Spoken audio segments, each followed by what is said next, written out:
Une grue déployée en plein milieu de l'autoroute A13 au niveau de la porte Saint-Cloud direction Paris-Province. Les forains emploient les grands moyens, ce qui crée des tensions avec les automobilistes bloqués. On a des chargements les gars là, vous bloquez par là et ne laissez pas par là. Ce matin, l'entrée de Paris a été paralysée par des dizaines de kilomètres de bouchons.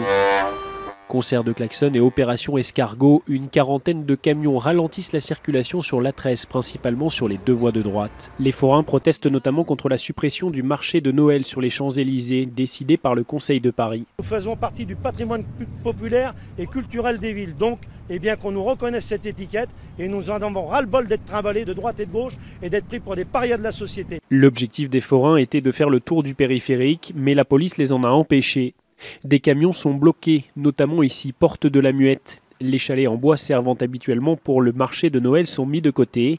Ces forains sont très inquiets pour leur avenir. Moi, c'est une grosse partie de mon chiffre d'affaires. Si j'ai pas ce marché de Noël là, si j'ai pas cette foire là, je peux mettre pratiquement la clé sous la porte parce que c'est pas loin de 30% de mon chiffre d'affaires annuel. Place de la Concorde, en bas des Champs-Élysées, les CRS contrôlent chaque camion. Leur but, s'assurer qu'il n'y a pas de matériel destiné à installer ce marché de Noël sauvagement, car c'est la menace de Marcel Campion, le chef de file des forains. Ces derniers précisent que tant qu'ils ne seront pas entendus, leur mouvement de grève sera reconductible.